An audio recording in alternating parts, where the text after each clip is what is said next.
Well, hello, darlings. My name is Emma Grimstone, and I'm going to tell you a story. So sit back, get comfortable. We're about to tell the story of The Night of the Pumpkin by Larry Hobson. It was October 30th, and all seemed to be like any other day. That was until the night fell at the local pumpkin patch. The moon was high in the sky and about as big as you could get against the blackened night.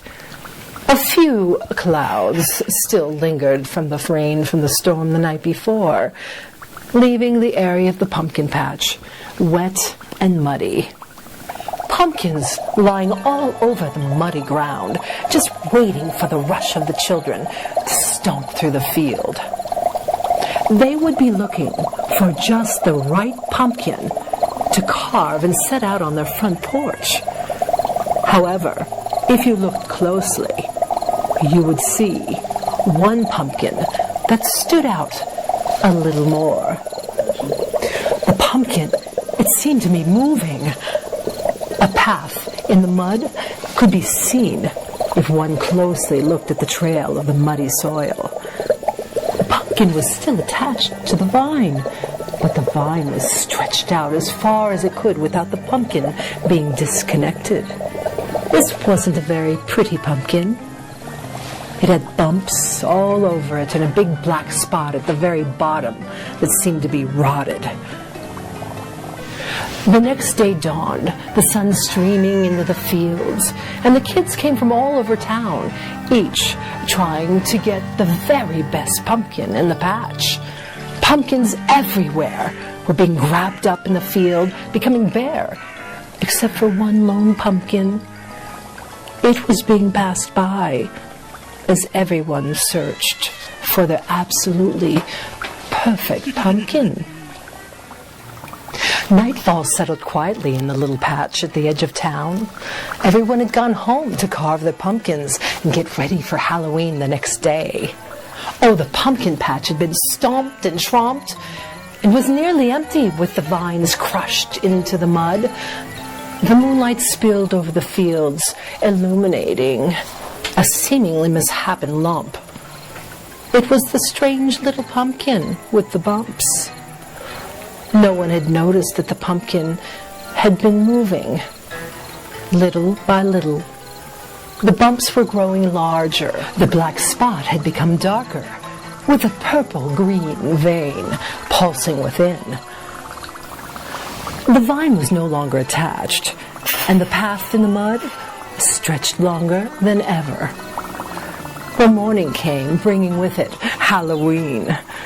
A few children scrambled out to the pumpkin patch, and they looked in all different directions, searching in the fields to see if any pumpkins were left. You see, the farmer always gave pumpkins away free on Halloween. The field looked differently today. Sad little pumpkins were left behind.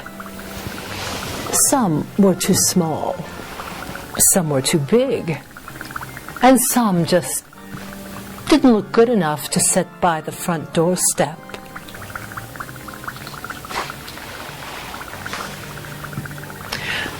There was a long, slim trail in the mud. The eye could follow the track out of the edge of the furrows, but there was no longer a pumpkin to be seen. Perhaps someone had picked it, and it was sitting on front of their doorstep. Well, night fell on the quiet little town. As the darkness spread its fingers, shadows peeked from every nook and cranny, and the cloud mist settled to the ground.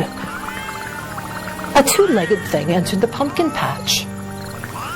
It searched the moonlight fields for the strange little pumpkin, but where was it?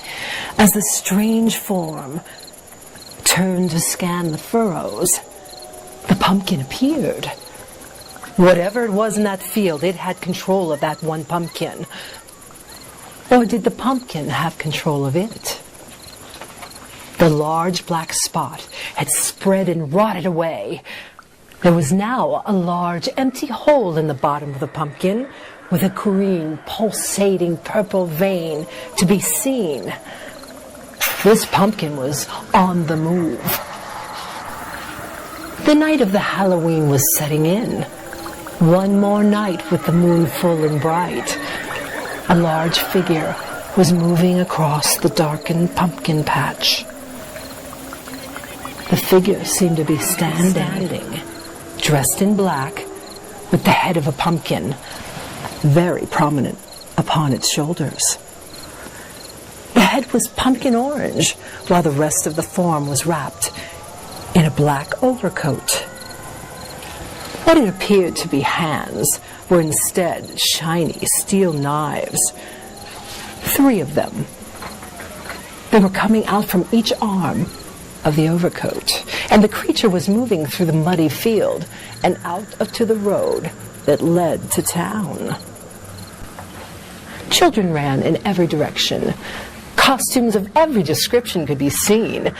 There were small ghosts, cackling witches, beautiful princesses, pirates with their bright swords scuttled through the shadows cast by the tall trees.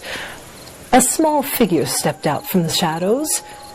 It turned right and headed down the center of town.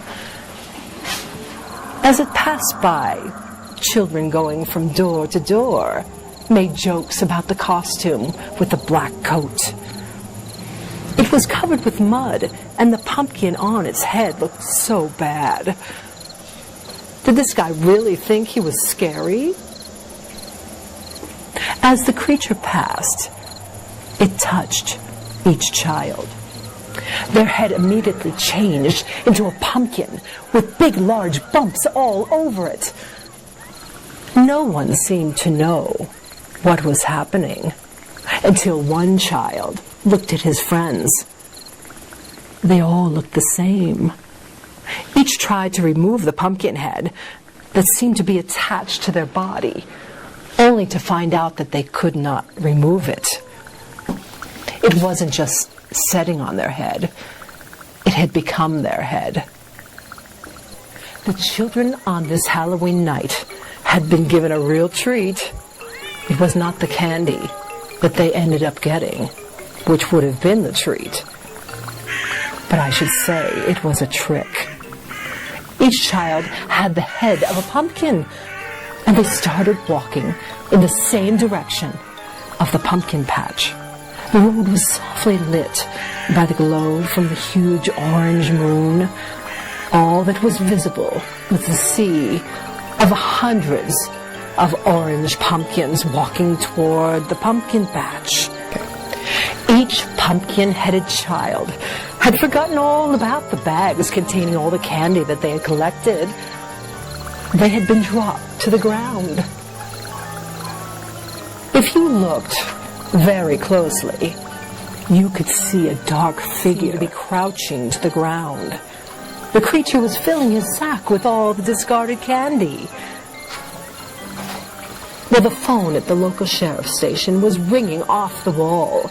Parents were calling to say their children were missing.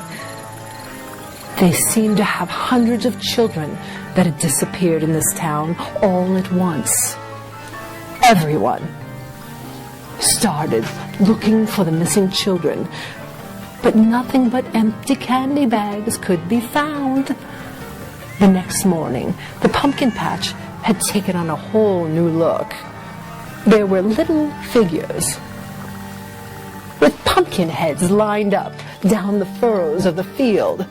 Each little figure had a vine attached, each of them together with their legs that were buried about a foot into the ground. They no longer looked like children, but they sure didn't look like pumpkins either, other than their heads. Well, if you went into the field and counted the strange forms, you would find the count was the same as the missing children. In the one corner of the field was one very, very large pumpkin. It was the best-looking pumpkin that everyone had ever seen. It was as orange as it could be, and it had one long, lush green vine attached to it. The vine ran along the ground and was attached to every one of those strange figures that now stood in the pumpkin patch. Around the bottom of this pretty pumpkin lay a dirty black overcoat and a sack of candy. 6 knives, 3 on each side of the pumpkin, lay in the dirt. A moral to this story: never make fun of those that look differently or may be ugly to you. One day, you may be the one that looks different, and they may make fun of you. This is Emma Grimstone. Have a happy Halloween.